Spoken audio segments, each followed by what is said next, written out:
All right, you guys, 8.5, this is the last section. This is the last thing you're going to learn for the year. So that's exciting. Last thing we're doing is it's properties of logs. And these are just kind of cool properties that they have that help us solve because they can help us simplify equations easier. Okay, so a couple of things we need to remember first is remember that logs and exponentials, so anything that is like a to the x, those are inverses of each other, which means basically what that means is that the x's and the y's flip-flop and they do the opposite things.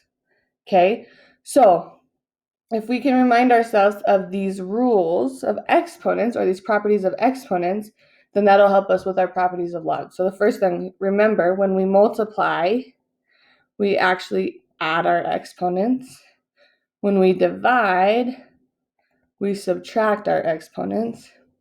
When we have a power to a power, we multiply them. Okay. Negative exponents, remember, they move things to the bottom. And then anything to the 0 power is 1. Okay. So there are a lot of properties of logs, but I've basically narrowed it down to the most important 3. And they are the product property, the quotient, and the power. And basically, I've got it like written out pretty simple here.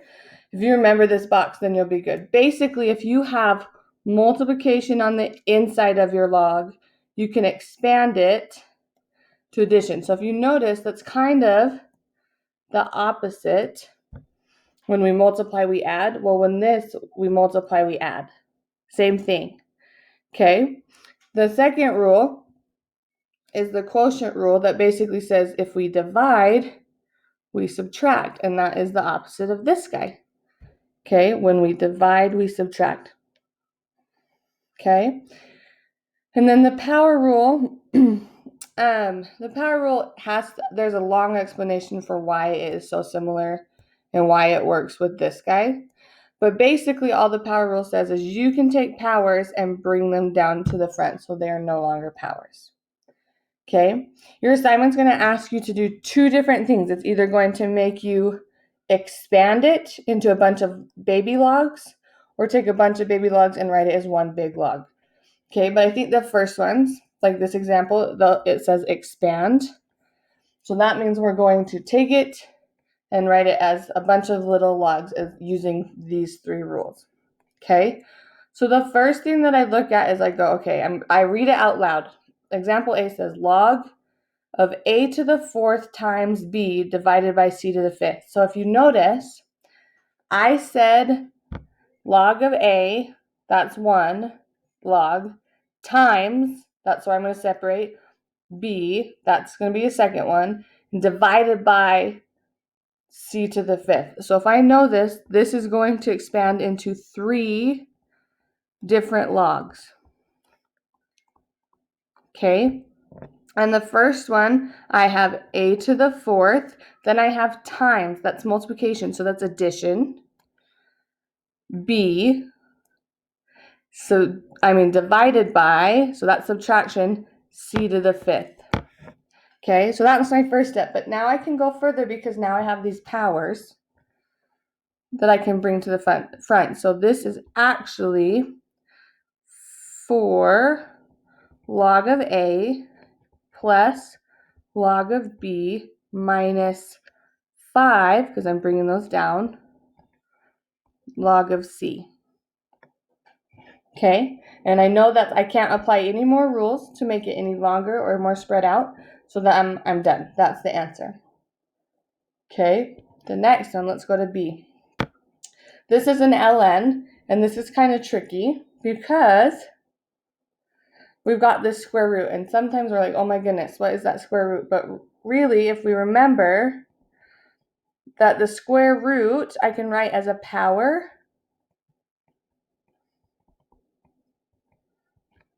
okay, as the power of 1 root size 2, so it's the 1/2.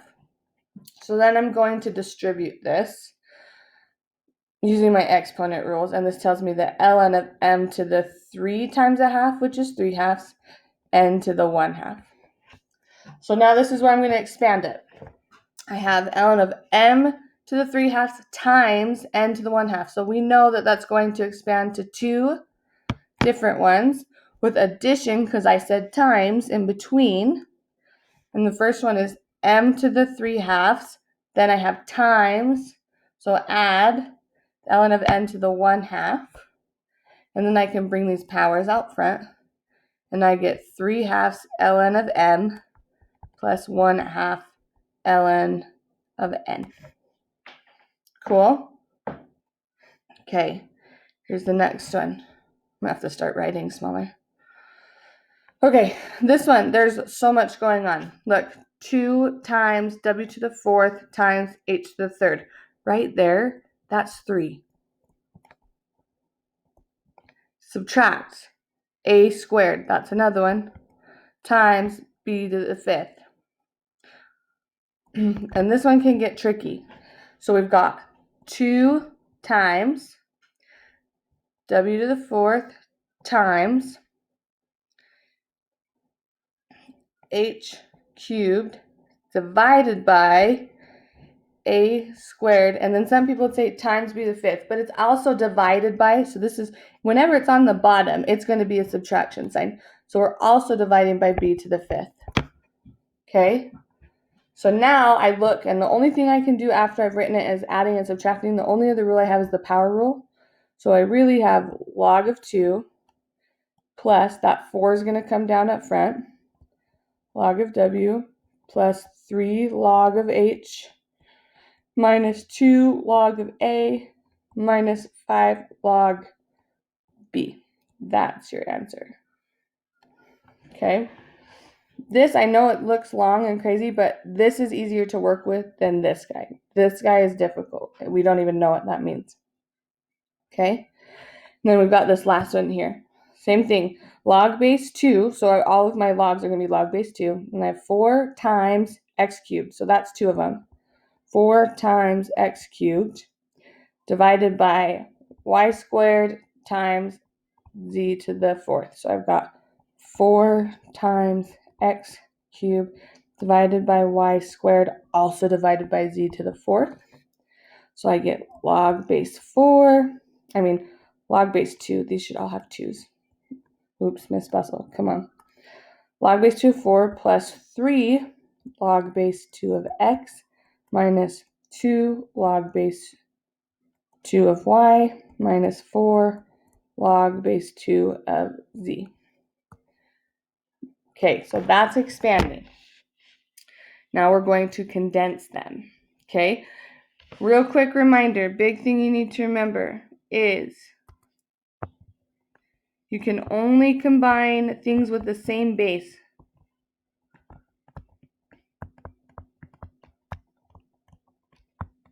Okay? So if I look at this one, they're both ln's. So this is kind of like, I know you guys are too young for this, but this is kind of like rewinding. We're going to undo what we just did.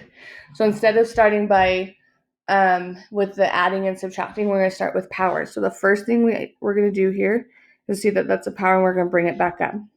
So I get the ln of x plus 1 minus the ln of x minus 2 cubed. Okay? So I don't have any more power. So the final thing I'm going to do, my goal is to write it as one big log. So this is the natural log. And then I have this subtract this. So that means subtraction is division. So I have the first one on top and then the second one on bottom. That's it. That's all I need to do. Okay? Next one.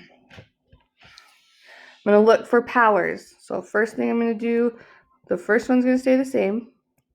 Then that next one, the 4 is going to come up, so it's going to be log of a to the 4th, then minus log of b to the 2/3. Okay, now I'm going to write it as one big log, and then I've got 3 plus a to the 4th, so that's going to be times, that's going to be on top, so 3a to the 4th, and then this one, subtract, divide, b to the 2/3. Done. Okay. Next ones. I'm going to go a little bit quicker. So I'm going to do the powers. I get ln of a to the fourth minus ln of b cubed plus ln of c to the seventh minus ln of d plus 1 to the fifth. Okay?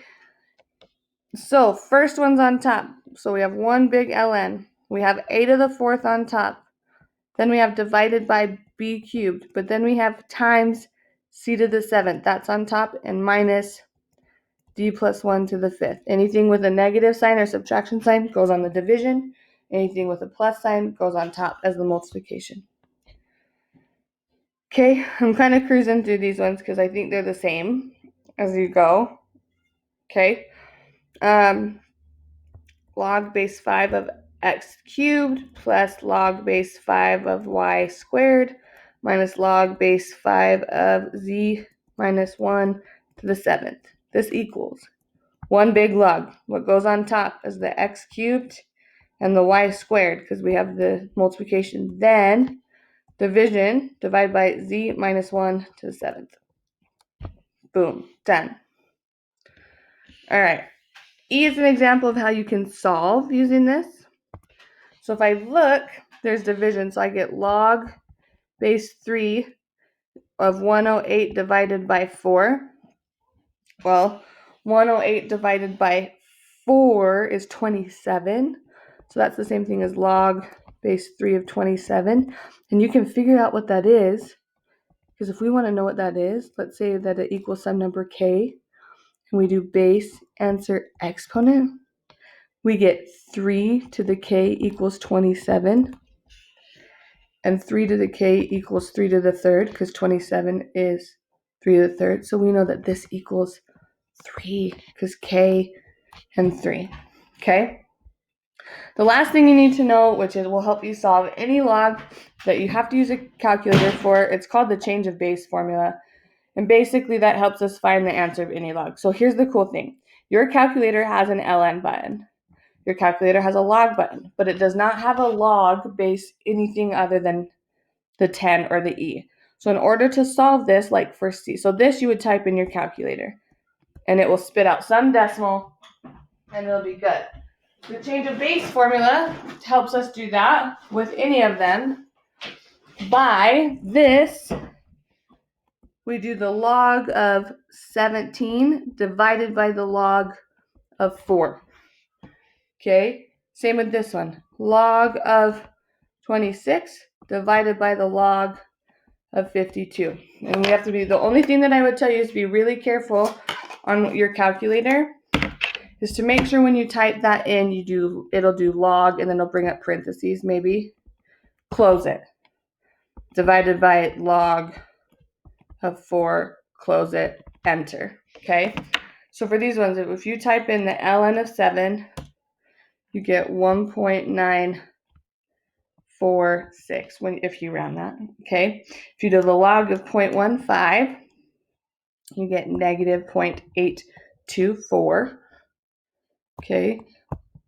Now this one, you can't type the log of 17. That would give you something different. But we do log of 17 close divided by log of 4 close. And you get 2.044. And on this one, you do log of 26, close it, divided by log of 52, close it.